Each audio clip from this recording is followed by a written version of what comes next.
Yo, kembali lagi dengan kami di podcast Media Roundtable di episode membongkar krisis kepercayaan. Siapa yang masih percaya media?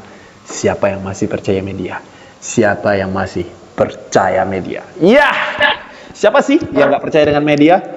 Kita semua percaya dengan media karena media adalah titik atau inti dari sebuah kehidupan. Karena tanpa media kita tidak mengenal informasi, tanpa media kita tidak tahu apa-apa. Jadi maka dari itu, perkenalkan nama saya Aldo Eka Putra Tama. Saya selaku host dari podcast Media Roundtable. Tidak hanya saya saja, saya di sini membawa 4 teman-teman saya, yaitu mulai dari beberapa narasumber. Narasumber pertama yaitu ada Arif Rinaldi. Boleh kenalkan dulu dong.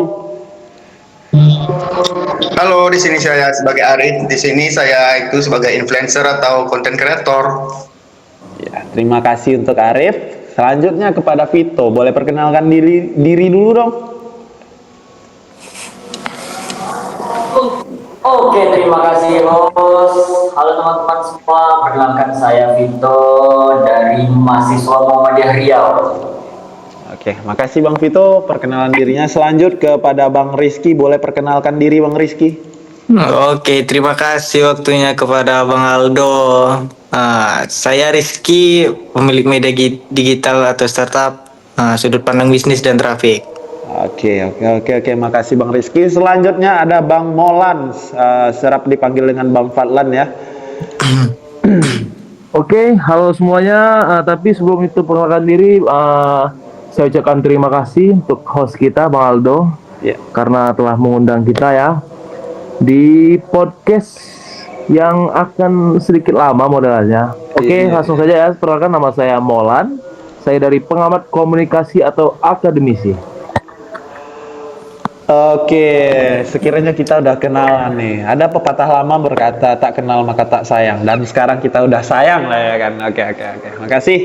Eh, saya ingin langsung saja to the point ya Bang Molan. Saya ingin langsung bertanya kepada Bang. Saya sudah baca beberapa riset terbaru gitu Bang. Kalau tingkat kepercayaan publik ke media itu udah mulai menurun gitu Bang. Jadi apa sih yang sedang terjadi di sekarang ini Bang? Boleh dikasih penjelasannya Bang? Nah, gini nih. Singkatnya gini ya. Kita nih sedang ada di fase namanya desinisin era, di mana fase ini nih audiensnya merasa media punya agenda yang tersembunyi. Nah, reputasi bukan lagi soal siapa yang paling benar, tapi siapa yang paling tidak punya kepentingan. Itu juga jadi tantangan yang berat ya untuk hari ini ya. Oke, makasih Mas. Makasih Mas Molan ya, makasih udah ngasih tahu. Jadi untuk Bang Vito nih ya, sebagai jurnalis senior nih ya, dari pandangan sudut pandang Abang ya, gimana rasanya melihat reputasi profesi yang dulunya sangat dihormati gitu, sekarang sering dipanggil media abal-abal atau tukang clickbait gitu di kolom komentar. Gimana sih tanggapan Abang juga? Oke, baik. Jujur saya sedih ya melihat media sekarang, tapi balik lagi kita harus otokritik gitu. Banyak media yang mengorbankan cover both side demi jadi yang pertama tayang. Jadi itu sebetulnya tidak boleh ya. Tapi tidak mengungkapkan terus atau kebenarannya gitu. Padahal reputasi itu marwahnya jurnalisme. Sekali cacat sulit buat pulih gitu. Oke, aku setuju sih sama Bang Vito. Tapi kita juga harus realistis. Saya di sisi manajemen media digital, gaji jurnalis, sewa server, operasional itu dibayar pakai apa? Pakai traffic. Kalau kita bikin berita investigasi yang berat, tapi yang baca cuma 100 orang, sementara berita perceraian kayak berita Jule yang lagi panas sekarang ya, itu sampai dibaca jutaan orang. Secara bisnis, saya harus pilih yang mana? Ini dilema reputasi atau keberlangsungan hidup. Nah, di situ tuh poinnya tuh. Saya sebagai content creator ngelihat celah itu, kenapa audiens lari ke saya atau ke kreator lain? karena kita terasa lebih jujur, kita nggak pakai bahasa formal yang kaku, dan kita nggak berpura-pura atau netral. Justru karena saya punya opini yang jelas, orang merasa saya lebih punya reputasi branding media yang aku netral tapi aslinya hanya titipan. Wis, menarik. Nih kata menarik nih kata Bang Arif ya. Nah, lanjut aja nih Bang Molan lah. Boleh dong aku tanya sekali lagi nih, Bang. Izin ya, Bang ya. Iya, oke. Jadi Bang, apakah benar media alternatif atau perorangan sekarang punya reputasi lebih kuat dibanding institusi media gitu, Bang? Jadi gimana tuh, Bang? Nah, gini ya. Itu tuh namanya sosial.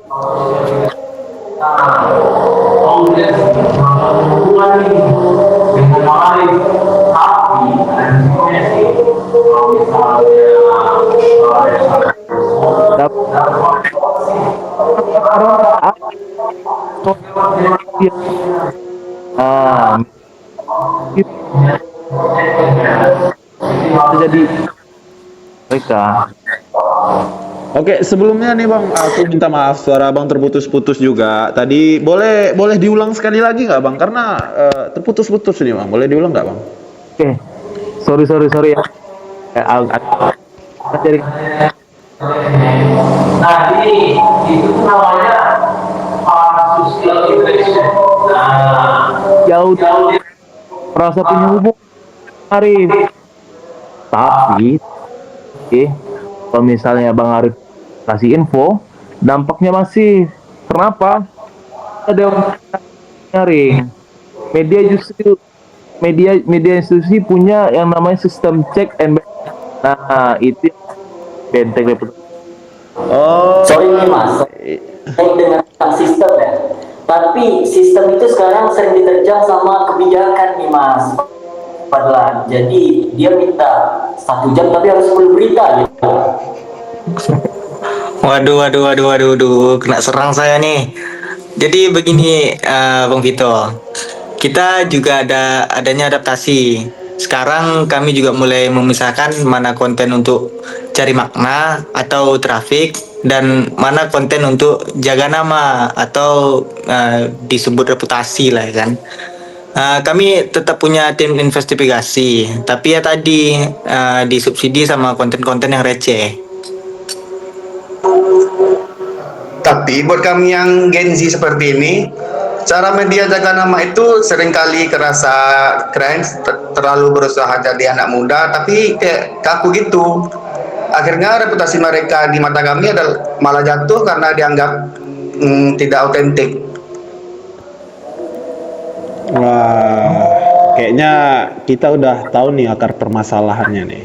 Sekarang perlu kita ketahui, kita harus mencari solusi nih Bang. Nah, gimana sih cara media dapat reputasi lagi tanpa harus bangkrut gitu? Boleh ke Bang Vito nih. Bang Vito, aku ingin tanya sama Bang Vito. Gimana sih Bang tanggapan Abang tentang ini nih Bang? Tapi sebelum itu apakah suara saya terdengar jelas teman-teman? Oke, dengar Bang, dengar aman. Jelas ya, oke.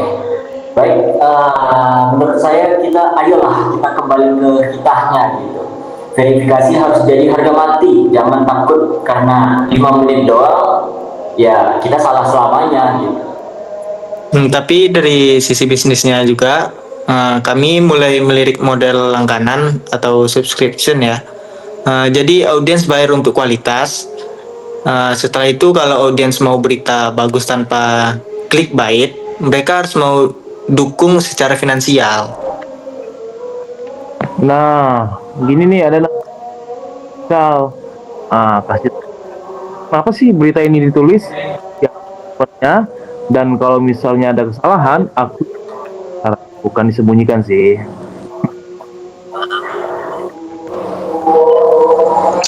Kolaborasi media besar kalau bisa jangan alergi lah sama yang nama kreator. Gabungin akurasi media lama dengan cara komunikasi media baru, itu pasti bakal bagus sekali buat reputasi keduanya. Wis, wah, diskusi yang sangat daging itu ya.